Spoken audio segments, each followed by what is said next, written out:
Hello साथियों, बिहार चुनाव के बारे में आज बात करते हैं। जैसे कि तय था वैसे ही सब कुछ हो रहा है और देखा जाए तो वही मीडिया भी लालू यादव का भय दिखाना चाहता है, जो कि 15 साल का जंगल राज, चाहे बीजेपी का कोई भी नेता हो, छोटे से लेकर बड़ा तक, देश के गृह मंत्री हों चाहे प्रदेश के प्रधानमंत्री हों, सब लालू यादव का ही भय दिखाना चाहते हैं।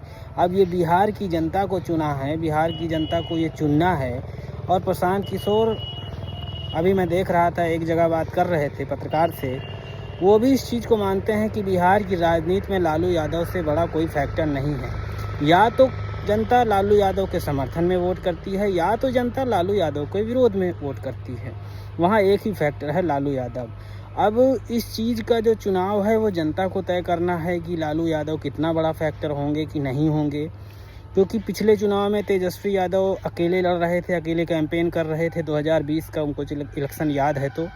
और इस चुनाव में बस एक चीज़, यही बात अलग है कि महागठबंधन है, इंडिया अलायंस बन चुका है।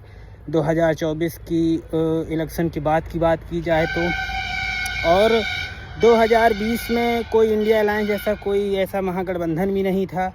इस बार मुकेश सहनी और आईपी गुप्ता जैसे भी नेता हैं, जिनके अपने वोटरों में एक अच्छी खासी तादाद है उनकी, जो उनको पसंद करती है। और देखते हैं कि आने वाला समय क्या रहेगा। लेकिन ये चुनाव इंटरेस्टिंग तो है, और इसके सबसे बड़े फैक्टर एक ही है, लालू प्रसाद यादव।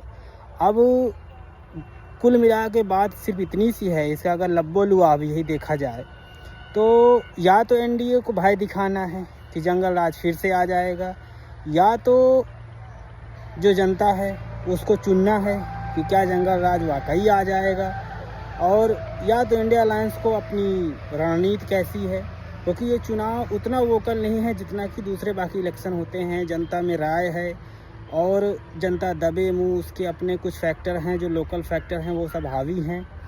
और हर कैंडिडेट के अपने अपने कॉन्स्टिट्यूंसी में अपना खुद का इलेक्शन हो रहा है। ऐसी कोई बहुत ज़्यादा लहर भी नहीं है किसी की कि एनडीए 160 सीट जीत रहा हो या महागठबंधन 140 सीट जीत रहा हो। चुनाव हो रहा है, साइलेंटली चुनाव हो रहा है। अब देखते हैं कि आगे आने वाला, जैसे जैसे छठ के बाद ये चुनाव होगा, जैसे ही छठ के बाद ये चुनाव, क्योंकि राहुल गांधी की भी रैली प्रस्तावित है, तो ये चुनाव और अपने तेज़ी रफ्तार से आगे बढ़ेगा।